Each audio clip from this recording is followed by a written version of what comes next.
ઝડપી જીવન, ગતિશીલ જીવન, વેગવંતું જીવન. આપણા જીવનની આ ઝડપ આભારી છે પેટ્રોલિયમ પેદાશોને. અખાતી દેશોમાંના ખનિજ તેલના કૂવાઓ આ પેટ્રોલિયમ પેદાશનો ભંડાર છે, પરંતુ આ ભંડાર મર્યાદિત છે. આ તેલના કૂવાઓનું સ્તર દિવસે ને દિવસે ઘટતું જાય છે. દિન પ્રતિદિન ખનિજ તેલનું ઘટતું જતું આ પ્રમાણ વધારી રહ્યું છે પેટ્રોલિયમ પેદાશોના ભાવ. આપણા દેશની ખનિજ તેલની કુલ જરૂરિયાતની 70% જરૂરિયાત આયાત ઉપર નિર્ભર છે, અને આ પેટ્રોલ અને ડીઝલની આયાતનો ખર્ચ અંદાજે 80,000 કરોડ જેટલો થાય છે. અમેરિકાની ઉર્જા સમિતિના એક અહેવાલ મુજબ ઈસવીસન 2025 સુધીમાં તો ખનિજ તેલની તીવ્ર તંગી સર્જાશે. કૃષિ, ઉદ્યોગો અને વાહન વ્યવહાર ક્ષેત્રે એન્જિન ફ્યુઅલ તરીકે વપરાતા ખનિજ તેલની કારમી તંગીને કારણે આપણા જીવનની આ ઝડપ થંભી જશે તો? પેટ્રોલ, ગેસ, ડીઝલ ખતમ થઈ રહ્યા છે. વાહનો વગર જીવન કેવું લાગશે? આદિમાનવ જીવતા તેવું લાગશે. ઘોડા ગાડીની બધી ગાડી આવશે. વ્હીકલ હોય તો જ બધું કામ આગળ થાય. વ્હીકલ ઇઝ ધ મસ્ટ, જરૂરી છે. પેટ્રોલ, ગેસ, ડીઝલ આ બધાના કોઈ વિકલ્પો છે? કયા કયા? પેલી સાયકલ ચલાવું તો મારે કશું જરૂર નથી. હાઇડ્રોજન ને એની પર અત્યારે લોકો રિસર્ચ કરી રહ્યા છે. બળદગાડું છે, ઊંટગાડું છે. ટેકનોલોજીના કારણે બેટરીથી ચાલતા વાહનો પણ વધી રહ્યા છે. સોલાર એ બધું આવશે ને એટલે વૈજ્ઞાનિકો શું શોધે ભગવાન જાણે. એટલે કોઈક છોડમાંથી જે ડીઝલ બને. जेट्रोपा प्लांट, जेट्रोपा से फ्यूल निकलता है. આ જેટ્રોફાનું આવે છે છાપામાં, તો મારી પાસે બહુ લાંબી ડિટેલ્સ નથી. જેટ્રોફા ગુજરાતમાં આ વનસ્પતિ રતનજ્યોતના નામથી ઓળખાય છે. પ્રાચીન સમયમાં ઋષિમુનિઓ રતનજ્યોતના બીજનો ઉપયોગ રાત્રે પ્રકાશ મેળવવા કરતા હતા તેવી એક માન્યતા છે. રતનજ્યોતના બીજ ફેલાવે છે અંધકારમાં પ્રકાશ, ચંદ્ર જેવો શીતળ પ્રકાશ. એટલે જ રતનજ્યોત ચંદ્રજ્યોતના નામથી પણ ઓળખાય છે. રતનજ્યોત વનસ્પતિ પર હવે સૌનું ધ્યાન કેન્દ્રિત થયું છે ખનિજ તેલ અને કુદરતી ગેસના વિકલ્પ તરીકે. ઉર્જાનો આપણો આ વૈકલ્પિક સ્ત્રોત એટલે બાયોડીઝલ, જે આપણે મેળવીએ છીએ રતનજ્યોત વનસ્પતિના બીજમાંથી. જેટ્રોફા એ રતનજ્યોત વનસ્પતિનું વાનસ્પતિક નામ છે. જેટ્રોફા નામ મૂળ ગ્રીક શબ્દ જેટ્રોસ અને ટ્રોફી ઉપરથી ઉતરી આવ્યું છે. જેટ્રોસનો અર્થ થાય છે ડોક્ટર અને ટ્રોફીનો અર્થ થાય છે ખોરાક. આમ જેટ્રોફા શબ્દ ઔષધીય ઉપયોગ સૂચવે છે. રતનજ્યોત એટલે કે જેટ્રોફાનું મૂળ વતન દક્ષિણ અમેરિકાનું બ્રાઝિલ ગણાય છે. ઈંધણ માટે વધતી જતી ખનિજ તેલની માંગ અને ઘટતા જતા જથ્થાની સામે બાયોડીઝલ એક ઉત્તમ વિકલ્પ છે. બાયોડીઝલ ખાદ્ય તેલ અને અખાદ્ય તેલ બંને પ્રકારના તેલમાંથી બની શકે છે. વિશ્વના ઘણા દેશોમાં ખાદ્ય તેલમાંથી બાયોડીઝલનું ઉત્પાદન થાય છે. તો શું આપણા દેશમાં આપણે બાયોડીઝલ ખાદ્ય તેલમાંથી ન બનાવી શકીએ? બાયોડીઝલ બનાવવા માટે રતનજ્યોત વનસ્પતિની પસંદગી શા માટે? જેટ્રોફા એક એવો એપ્રોપ્રિએટ પાક લાગ્યો કે જે વાવ્યા પછી બીજા જ વર્ષથી ઉત્પાદન આપે છે અને 40 વર્ષ સુધી ઉત્પાદન આપે છે. સામાન્ય રીતે બાયોડીઝલ કોઈ પણ તેલમાંથી બની શકે, અને આજકાલ ભારત સિવાયના દેશો કે જ્યાં ખાદ્ય તેલની વપરાશ બહુ ઓછી છે, એ લોકો ખાદ્ય તેલ જેવા કે સોયાબીન તેલ, સૂરજમુખીનું તેલ એમાંથી પણ બાયોડીઝલ બનાવે છે. પણ આપણે ખાદ્ય તેલની આયાત કરીએ છીએ, એટલે આપણે એ ખાદ્ય તેલમાંથી બાયોડીઝલ બનાવવું મોંઘું પડે. જેટ્રોફાનો આપણી પરિસ્થિતિમાં સારી રીતે થઈ શકવાના મુખ્ય કારણો જો આપણે ગણીએ તો એ બિન ઉપજાઉ જમીનમાં બહુ સારી રીતે થઈ શકે છે. એમાં વાવેતર પછી એની બહુ માવજત કરવી પડતી નથી, અને સૂકા અને અર્ધ સૂકા વિસ્તારમાં પણ થઈ શકે છે, અને ક્ષારીય જમીનમાં પણ થઈ શકે છે. રતનજ્યોતની લગભગ 200 જાતો છે, જેમાંથી ભારતમાં 9 જાતો જોવા મળે છે. બાયોડીઝલના ઉત્પાદન માટે તેલ મેળવવા રતનજ્યોત વનસ્પતિની જેટ્રોફા કર્કસ પ્રજાતિ વધુ પ્રચલિત છે. જેટ્રોફા કર્કસના બીજ મોટા કદના હોવાથી વધુ ઉત્પાદન આપે છે.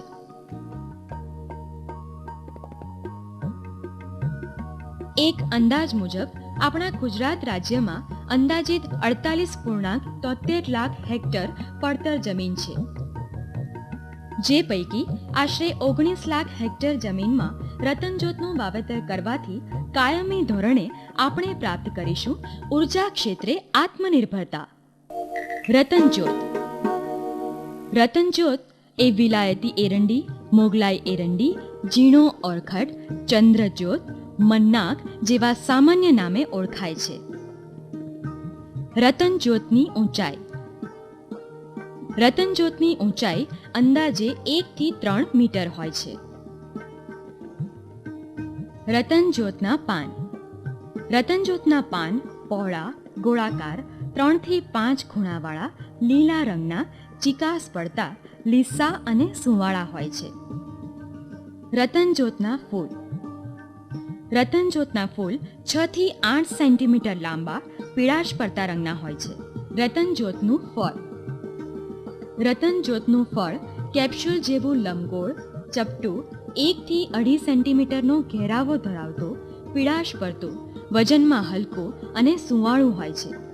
જ્યારે ફળ સુકાય ત્યારે કથ્થઈ અને કાળાશ પડતું થઈ જાય છે. દરેક ફળમાં 3 બીજ હોય છે, જે બીજના તેલમાંથી બાયોડીઝલ બને છે.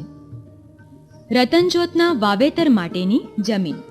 રતનજોતનું વાવેતર ફળદ્રુપ ન હોય તેવી પડતર, રેતાળ, પથરાળ કે ખારાશવાળી જમીનમાં થઈ શકે છે. રેતાળ અને માટીવાળી જમીન રતનજોતના વાવેતર માટે સૌથી વધુ માફક જમીન છે. રતનજોતનું વાવેતર 2 રીતે કરી શકાય છે: બીજ દ્વારા અને કટકા કલમ દ્વારા.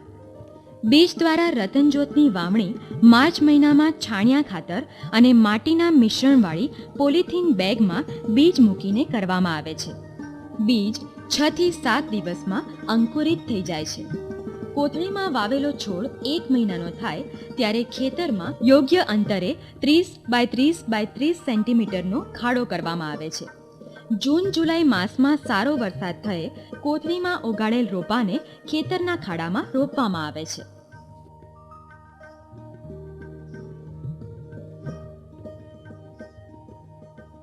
जिस समय हम ज़्यादा अंतर करते हैं, मतलब अगर हमने 2x1.5 या 2x2 इस प्रकार का प्लांटेशन किया तो लगभग 2200 प्लांट, 2200 प्लांट पर हेक्टेयर इतने लगते हैं. पर अगर हमने ड्राईलैंड कंडीशन यानी बरसात के ऊपर जो वावनी होती है उसका रखा तो फिर अंतर कम करना होता है और उस कम अंतर में लगभग 3300 प्लांट पर हेक्टेयर तक लग सकते हैं. આનું રૂટિંગ એટલે આનું જે ફૂટવાની પ્રક્રિયા છે એ બહુ જલ્દી થઈ જાય છે જ્યારે એને આપણે આ રીતે કરી અને ખેડૂતોને આપીએ છીએ. આને આપણે રૂટેડ સ્ટમ્પ્સ કહીએ છીએ. રૂટેડ સ્ટમ્પ્સ એટલે નીચેથી પણ એને ખોરાકની જરૂરિયાત વધારે હોવાથી એનું જ્યારે વાવેતર થાય છે ત્યારે એ મૂળિયા જલ્દી નાખી દે છે જમીનમાં. આપણે જે કટિંગથી વાત કરી તો આમાં આપ જોશો તો આનું જે મૂળ તૈયાર થયું છે એ જમીનમાં સીધું જઈ રહ્યું છે. એની બદલે જ્યારે ખાલી ડાળીના કટિંગથી આનું વાવેતર કરવામાં આવે તો આવા સીધા જ મૂળ એ કરે છે. માટે જમીનની ઉપરના ભાગમાં એના મૂળનું ડેવલપમેન્ટ થાય. એટલે આવા પ્રકારના રૂટેડ સ્ટમ્પ્સ પણ ખેતરમાં નાખવામાં આવે છે. બિયારણમાંથી છોડ ઉછેરીએ એ સામાન્ય રીતે એનું જૂન માસમાં વાવેતર કરીએ છીએ. બીના સ્ફુરણ શક્તિ માટે ગરમ અને ભેજવાળું હવામાન માફક આવે છે. એટલે જૂન જુલાઈ ઓગસ્ટ માસ દરમિયાન આની નર્સરી સારી રીતે કરી શકીએ છીએ. પછી ઠંડી શરૂ થાય ત્યારે આનું સ્ફુરણ ઓછું થઈ જાય છે. એટલે શિયાળામાં આની નર્સરી કરવી હિતાવહ નથી. એટલે જૂન જુલાઈ માસમાં જે નર્સરી કરીએ એમાંથી જે છોડ મળે એ સામાન્ય રીતે 1 ફૂટ લંબાઈનો થાય ત્યારે આપણે એને ખેતરમાં રોપી શકીએ છીએ. બિયારણમાંથી જે છોડ કરીએ છીએ એમાં લગભગ એક મુખ્ય મૂળ હોય છે, જેના હિસાબે એનું ખેતરમાં રોપણી પછી સ્થાપન અને વિકાસ સારો થાય છે. કટકાથી જે છોડ તૈયાર કરીએ છીએ એમાં મુખ્ય મૂળ હોતું નથી. એટલે પ્રથમ વર્ષે એનું સ્થાપન ઓછું થાય છે, પણ પછી 2-3 વર્ષોમાં એ લગભગ એક સરખું થઈ જાય છે. રતનજોતના વિકાસ માટે ખાતર. રતનજોતના સારા વિકાસ માટે ચોમાસાની ઋતુમાં પ્રતિ હેક્ટર 30 કિલોગ્રામ નાઇટ્રોજન તેમજ 20 કિલોગ્રામ ફોસ્ફરસ આપવું હિતાવહ છે. છોડની ઉંમર પ્રમાણે ખાતરનો ડોઝ વધારી શકાય છે. વાવેતર બાદ રતનજોત વનસ્પતિ બીજા વર્ષથી આશરે 30 વર્ષ સુધી ફળ આપે છે. સપ્ટેમ્બર માસમાં ફળો પાકીને લીલા રંગમાંથી પીળો રંગ ધારણ કરી લે છે. દિવેલાની માફક ફળ વીણી અને સૂર્યપ્રકાશમાં 2 થી 3 દિવસ સુકાયા બાદ તે કાળાશ પડતા રંગના થાય ત્યારે ફળ ફાટવા લાગે છે. ત્યારબાદ ફળમાંથી રતનજોતના બીજ અલગ કરવામાં આવે છે.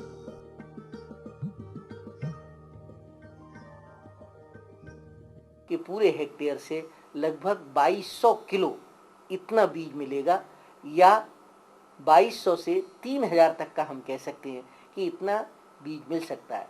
यह जो 3000 किलो या 2200 किलो उत्पादन हुआ, आज इसका भाव लगभग अगर सरकारी खरीद की बात कहें तो 7-8 रुपये किलो और बाजार में स्वतंत्र रूप से लगभग 12 से 15 रुपये किलो तक मिल रहा है. पहले 2-4 वर्षों में थोड़ी सी उत्पन्न कम आएगा, पर 5वें साल के बाद से पूरा उत्पन्न आना शुरू हो जाता है और किसान को निश्चित रूप से 24-25 हज़ार रुपये साल की हर हेक्टेयर में से उत्पन्न मिल सके.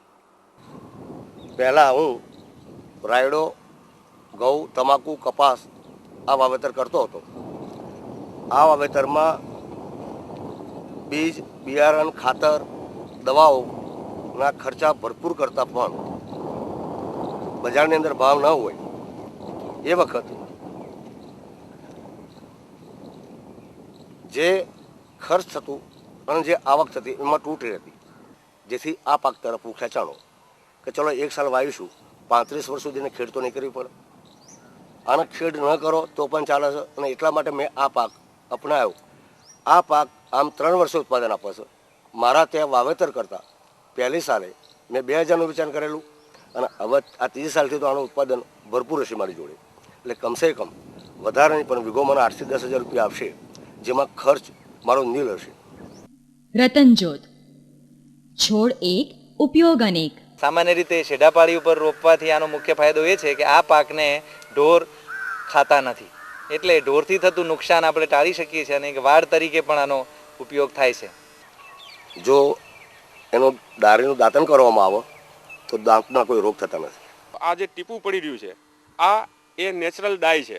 लगभग 1 टन सीड केक में से 550 NM cube normal metre cube जितना मीथेन गैस मिलता है, जो कि एक गांव में खाना पकाने की जरूरत, लाइटिंग की जरूरत को हर तरह से पूरा करता है. આપણા દેશમાં મધ્યપ્રદેશ, રાજસ્થાન, ગુજરાત, છત્તીસગઢ, મહારાષ્ટ્ર તેમજ દક્ષિણ ભારતમાં રતનજોતનું વાવેતર કરવામાં આવે છે.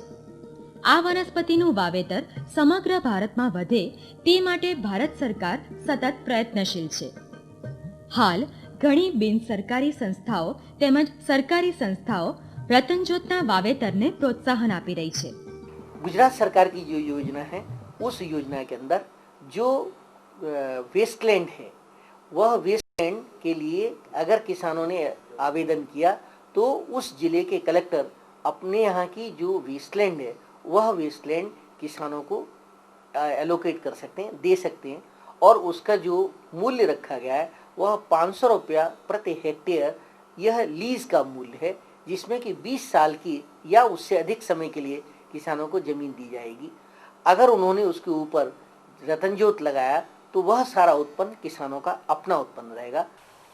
બાયોડીઝલ માટે કેન્દ્ર સરકારે પેટ્રોલિયમ કંપનીઓનું લેવાનું સૂચન કરેલું છે અને એના જો 10,000 લીટરમાં એના ત બેઠા આપો તો 25 રૂપિયા ભાવથી એ લોકો લઈ લેશે એવો કેન્દ્ર સરકારે નિયમ બનાવ્યો છે.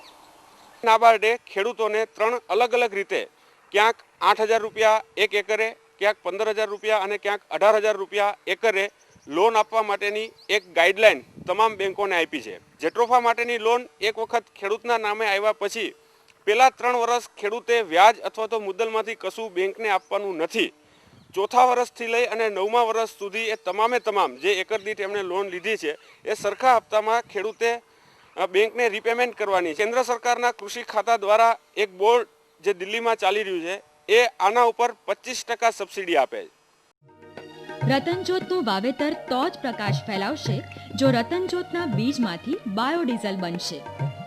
પ્રાયોગિક ધોરણે બાયોડીઝલનું ઉત્પાદન સમગ્ર ભારતમાં થઈ રહ્યું છે. પરંતુ વ્યાવસાયિક ધોરણે રતનજોતના બીજમાંથી બાયોડીઝલ બનાવવાનું પ્રગતિશીલ પગલું ભરાયું આપણા જ ગુજરાતના અંકલેશ્વર સ્થિત ગુજરાત ઓલિયો કેમ દ્વારા।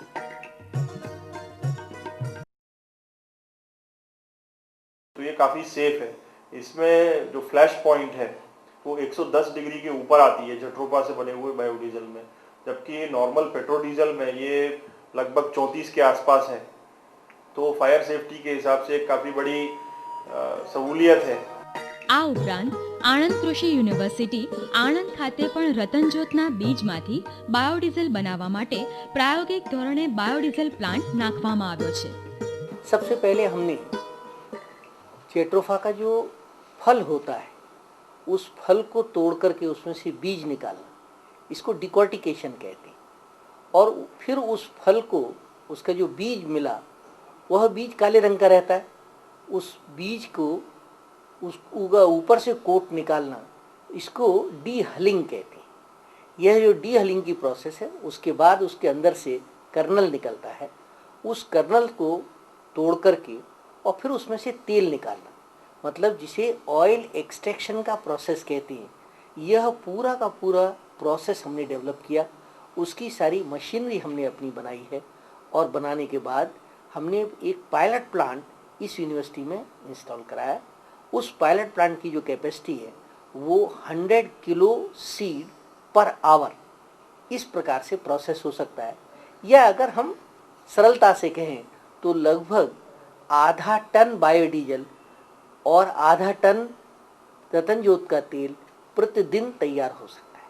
हमने जो बायोडीजल बनाया उस बायोडीजल से जितनी भी फार्म इम्प्लीमेंट्स जैसे ट्रैक्टर है, पंप है, इस तरह की सारी गाँव में किसानों को अपने अपने खेत पर लगने वाले जितनी भी मशीनरी है वह सब मशीनरी चला करके देखी और हमें बताते हुए बहुत प्रसन्नता हो रही है कि किसानों के उपयोग की सारी मशीनें इस बायोडीजल से चल सकती हैं। તારીખ 12મી માર્ચ 2005 શનિવાર ગાંધીનગર। એક ખુશીનો અવસર, એક શુભ કાર્યની શરૂઆત। અમદાવાદ ગાંધીનગર હાઈવે માર્ગ પર ચાલતી 5 એસટી બસોમાં ઈંધણ તરીકે વપરાય છે રતનજોત બાયોડીઝલ। આ વિકાસશીલ કાર્યનું ઉદ્ઘાટન આપણા તે વખતના કેન્દ્રીય પેટ્રોલિયમ અને કુદરતી ગેસ મંત્રી શ્રી મણિશંકર અય્યર તેમજ માનનીય મુખ્યમંત્રી શ્રી નરેન્દ્રભાઈ મોદીના વરદ હસ્તે થયું। जब तक हम खाड़ी का तेल पाते रहेंगे आर्थिक रूप से स्वतंत्र नहीं बन सकते, हमें पाना होगा खाड़ी का तेल, तब जाकर के हम आर्थिक रूप से स्वतंत्र हो सकते हैं। ઓછું ખર્ચ, પછી ઓછી મહેનત, પછી નેતે બીજું વાવેતર થાય છે અને એમાંથી ઉત્પાદન સારું મળશે। નીચે પણ સોયાના પાકો પણ લઈ શકાય છે, જેથી ડબલ ઇન્કમ જે ડબલ આવક થઈ શકે છે।